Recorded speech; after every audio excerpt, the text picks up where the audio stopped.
Hi, my name is Nathan Angelo. I'm here with truEssential again, and I want to go over a few things that I think are very important for us to find out about. And that is common toxins that are found in our lotions and creams.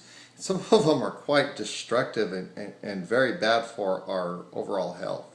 I was actually shocked to find out how many bad things are in the lotions that we use on a daily basis. And in particular, my wife has been in the beauty industry for 20 years, and she has been putting these on her hands and her clients' hands and feet. You know, my wife's been doing it 8-9 hours a day, and there was a period of time that we had 3 miscarriages.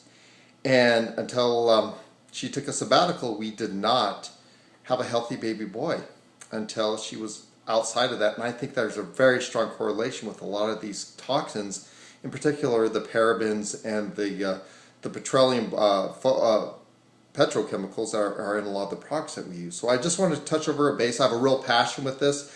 I think it's good to inform people what we're putting on our skin. And I wanted to underline this point that whatever we put on our skin can be 10 times, repeat that again, 10 times the concentration of what we put in orally.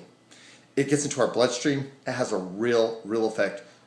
A lot of people that I know are very conscious what they put into their body, what they eat, and don't even focus on the back of their labels of what they're putting on their skin. And let me tell you what, it gets into the bloodstream and has a real impact. And here I wrote a list. I have 6 main topics I'd like to go over real quickly. And number 1, of course, is what gets probably the most press is the parabens. I mean, this is broken down into like the methylparaben, the polyparabens, the isoparabens, and the butylparabens. Now, what parabens are? They're a broad spectrum antimicrobial, antiviral, to keep things a little nasties from growing into lotions. And almost lotions are water-based, so they really need to have a strong antimicrobial and antifungal. The problem with parabens are they are linked to being a carcinogen. And more than that, they've also shown a really strong correlation with messing with our endocrine system, primarily estrogen. And it's been, even the EPA had a study that shows that it can really have uneven estrogen levels. And they also found in breast cancer a number of parabens present there. And also there's been no studies that can defend that repeated prolonged exposure to these parabens is safe at all. As a matter of fact, there's been a lot of studies that prolonged use will have a dramatic increase in estrogen levels, which throws the body into a real uneven balance, which is a very bad thing, and can cause infertility. It can cause cancer, prostate cancer in guys, breast cancer even in guys, and of course breast cancer is a big issue with the women in our lives that we love. Something that it's not a good thing to be putting on your skin, and it has a cumulative effect. We cannot metabolize it. So once it's in, we can't metabolize it. If our bodies can't extract it, excrete it, it's with us, and it has a definite cumulative effect over time. Number 2 I want to talk about is what goes with the parabens is the petroleum, the petrochemicals that we put on our skin. The mineral oils, the petroleum jellies, and even going down to the silicates, the dimethicones, things of that nature are really bad because they keep our skin from breathing. Now our skin needs to breathe. We need to be able to heal our skin naturally, and that's a big process of that. Now what petroleum jelly does, it coats our skin very similar to like coating it with plastic. And our body's not able to get rid of the toxins. Now what does the body do with these toxins that can't be released? They have to be put somewhere, and we can't metabolize it, so they get stored into fatty tissues. Now fatty tissues could be the ones right underneath our skin, wherever we have fatty tissues, the breasts, and also including our brains. So by putting these petrochemicals, we are trapping in the toxins, including the parabens, by the way, into our bodies, which makes it have a stronger cumulative effect. Now what this does over time can actually cause premature aging, a breakdown of collagen, buildup of toxicity in the skin is not a good thing to have. And anything that makes our body not in the right balance is going to have a negative consequence. Putting petrochemicals on our skin is no different. Our skin is designed to breathe, and it needs to do it naturally. Another one that I want to cover is phthalates. Now that's something that's really interesting because that's used commonly by the by the industry to help lotions absorb into the skin faster. They want it to feel nice, that you put on that lotion, it doesn't have a greasy residue, it absorbs quicker. The problem with that is, then again, what seems to be happening on a lot of these is it's a probable human carcinogen. The Department of Health and Human Services has declared DEHP, which is a phthalate, as a probable human carcinogen. Actually, it has also been proven to cause allergic reactions in people as well. And also, like petroleum jelly, it hinders our body from being able to excrete waste. Big problem. So it's a good idea to get rid of the phthalates that are in our system. Now, a couple examples of phthalates are DBP, DEHP, and DEA, which are common phthalates that you'll find in most lotions. Another thing I want to talk about too is acrylamide. Acrylamide are thickening agents used as emulsifiers and emollients found in our lotions. Very needed to happen. Water and oils don't normally mix together. They have to have something that's going to bind them together. And acrylamides fit the bill pretty well. Now the thing is, acrylamides by themselves are not toxic at all. Actually, there's nothing harmful about them. The problem with it is they interact with other ingredients within the lotions, and especially with nitrosamines, they actually create a very powerful, potent carcinogen.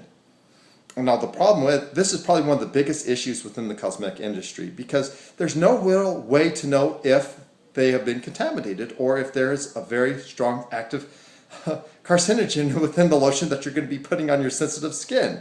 The best way is to simply avoid them. They can really be quite nasty if they're contaminated, and there's no real measure to say if they are or not. I know they can be quite dangerous.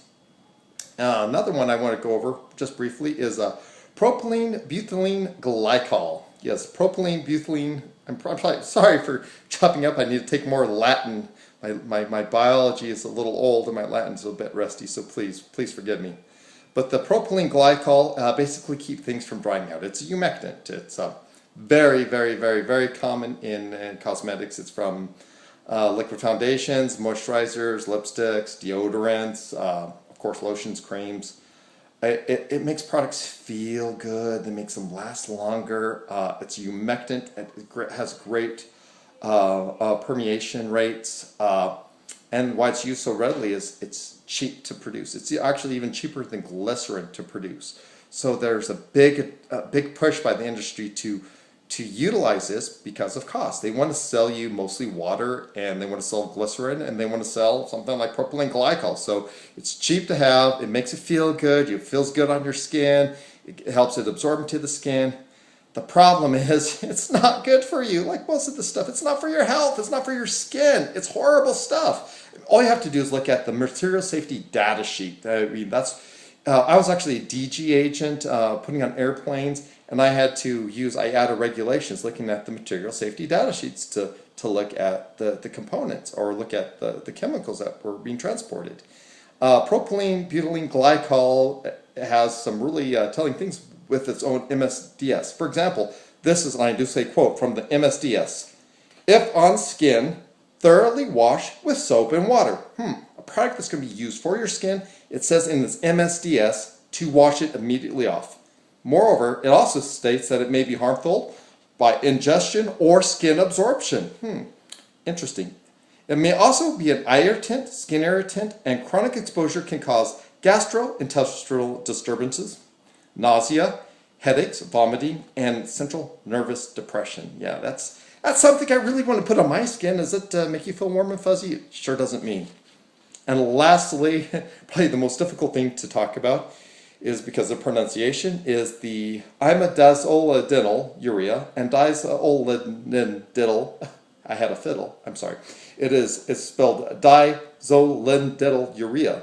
Now these are also broad spectrum antimicrobials. They're actually the second most used preservative after the parabens.